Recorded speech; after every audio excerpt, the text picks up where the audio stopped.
मोहित पीछे मोहित पीछे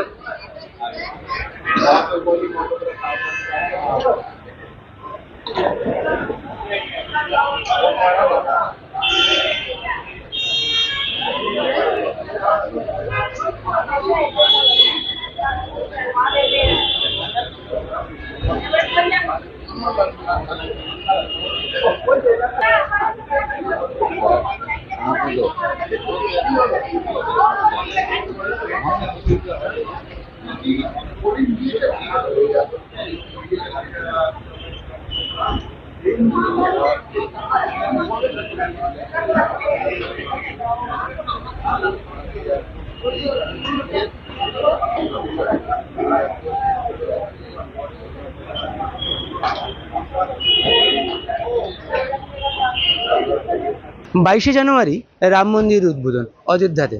আর সেই জন্যই আজ 17ই জানুয়ারি কলকাতা থেকে অযোধ্যার বিমান পরিষেবা শুরু হলো। আজ কলকাতা থেকে প্রথম বিমান চলবে অযোধ্যা পর্যন্ত এবং এই পরিষেবা সপ্তাহে আমরা জানতে পাচ্ছি 3 দিন চলবে আপাতত এবং এই পরিষেবা কিন্তু নিয়মিত চলতে থাকবে। এয়ার ইন্ডিয়া এক্সপ্রেসের বিমান, যে বিমান প্রথমে অযোধ্যা থেকে কলকাতায় এসে পৌঁছবে এবং কলকাতায় আসার পরে কিন্তু কলকাতা থেকে আবার প্যাসেঞ্জারদেরকে নিয়ে অযোধ্যায় পৌঁছবে এই বিমান। এই বিমান সপ্তাহে আপাতত যেটা আমরা জানতে পাচ্ছি 3 দিন করে চলবে এবং আজকে অর্থাৎ 17ই জানুয়ারি এই প্রথমবার কলকাতা থেকে অযোধ্যা অর্থাৎ কলকাতার অযোধ্যার মধ্যে বিমান পরিষেবা শুরু হচ্ছে এবং এই প্রথম যে পরিষেবা শুরু হচ্ছে সেই পরিষেবার জন্য এখানে যারা যাত্রীরা যাচ্ছেন তাদেরকে মিষ্টিমুখ করাতে এবং তাদেরকে কম্বল বিতরণ করতে এখানে এসে উপস্থিত হয়েছেন বিজেপির পক্ষ থেকে। আমরা তার সঙ্গে কথা বলবো। আপনারা এখানে এসেছেন, এই যে প্রথম যারা যাচ্ছেন কলকাতা থেকে অযোধ্যা পর্যন্ত, তাদের জন্য কি নিয়ে এসেছেন এবং কেন নিয়ে এসেছেন?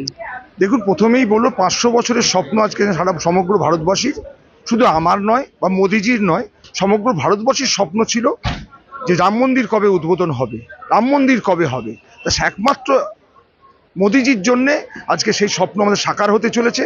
আমরা আনন্দিত, আমরা গর্বিত যে রাম মন্দির আগামী 22শে জানুয়ারি উদ্বোধন হতে চলেছে। সেই রাম মন্দিরের উদ্দেশ্যে আজকে প্রথম পশ্চিমবঙ্গের কলকাতা থেকে মোদিজির নির্দেশে কেন্দ্রীয় সরকারের তত্ত্বাবধানে প্রথম ফ্লাইট নেতাজি সুভাষচন্দ্র বোস এয়ারপোর্ট থেকে উড়ে যাবে অযোধ্যার উদ্দেশ্যে।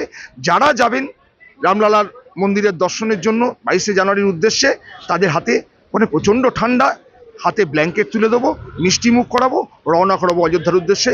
জয় শ্রীরাম। একদমই আমি দেখাতে চাইবো, এখানে কিন্তু মিষ্টির হাঁড়ি রয়েছে, এখানে মিষ্টি রয়েছে, পাশাপাশি আমরা দেখতে পাচ্ছি এখানে কিন্তু ব্ল্যাঙ্কেট রয়েছে। এই ব্ল্যাঙ্কেটগুলোই কিন্তু যাত্রীদের হাতে তুলে দেওয়া হবে। পাশাপাশি এই যে মিষ্টি, সেই মিষ্টি দিয়ে তাদেরকে এখানে মিষ্টিমুখ করানো হবে।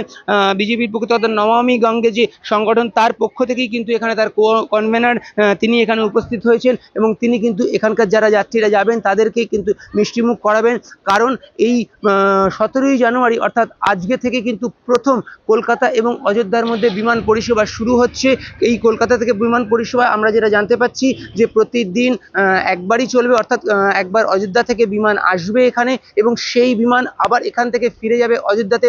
এয়ার ইন্ডিয়া এক্সপ্রেস সংস্থা তারা এই বিমান পরিষেবা শুরু করছে এবং আপাতত যেটা আমরা জানতে পাচ্ছি যে সপ্তাহে 3 দিন এই বিমান পরিষেবা চলবে এবং সাধারণ মানুষ এই বিমান ব্যবহার করতে পারবে। তবে 22শে জানুয়ারি, মূলত 22শে জানুয়ারিকে কেন্দ্র করেই কিন্তু এই ঘটনা আমরা দেখতে পাচ্ছি যে এখানে যাত্রী রয়েছে, তার হাতেই কিন্তু তুলে দেওয়া হচ্ছে, তাকে মিষ্টিমুখ করানো হচ্ছে, সেই ছবি কিন্তু আমরা সরাসরি দেখতে পাচ্ছি। মিষ্টিমুখ করানো হচ্ছে, মিষ্টিমুখ করাচ্ছেন, মোয়া খাওয়াচ্ছেন যাত্রী, তার হাতে কিন্তু কম্বল তুলে দিয়েছেন, তিনি অযোধ্যায় যাচ্ছেন। আমরা সেই ছবি কিন্তু সরাসরি দেখতে পাচ্ছি, তাকে মিষ্টি খাওয়ানো হয়েছে, এবার যাত্রীও কিন্তু তাকে মিষ্টি খাইয়ে দিচ্ছেন, তিনি অযোধ্যায় যাচ্ছেন। আমরা তার সাথে একবার কথা বলার চেষ্টা করব। আপনি অযোধ্যায় যাচ্ছেন, কতটা খুশি? এই প্রথম ফ্লাইট অযোধ্যায় যাচ্ছেন। আমার অনেক খুশি আছে ওখানে যাবার, এত ভালো কাজ হয়েছে ওখানে, এইরকমই আমার দেশ উন্নতি করতে থাকে। নমস্কার। একদমই, উনি যিনি প্রথম যাত্রী তিনি কিন্তু বললেন যে তার দেশ উন্নতি করতে থাকবে, এইরকমই ওখানে অনেক ভালো কাজ হয়েছে। আমরা দেখলাম যে মিষ্টিমুখ করিয়েই কিন্তু এখানকার যারা যাত্রী যারা যাবেন তাদেরকে কিন্তু এইভাবেই অভ্যর্থনা জানানো হচ্ছে। তিনি এখানে উপস্থিত রয়েছেন এবং আজকে থেকেই কিন্তু এই বিমান পরিষেবা শুরু হচ্ছে। কলকাতা অযোধ্যা 17ই জানুয়ারি থেকে শুরু হচ্ছে, 22শে জানুয়ারি রাম মন্দিরের উদ্বোধন, সেই উপলক্ষে কিন্তু এই পরিষেবার সূচনা।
এই মোহিত পিছা, আপনি মোহিত পিছা।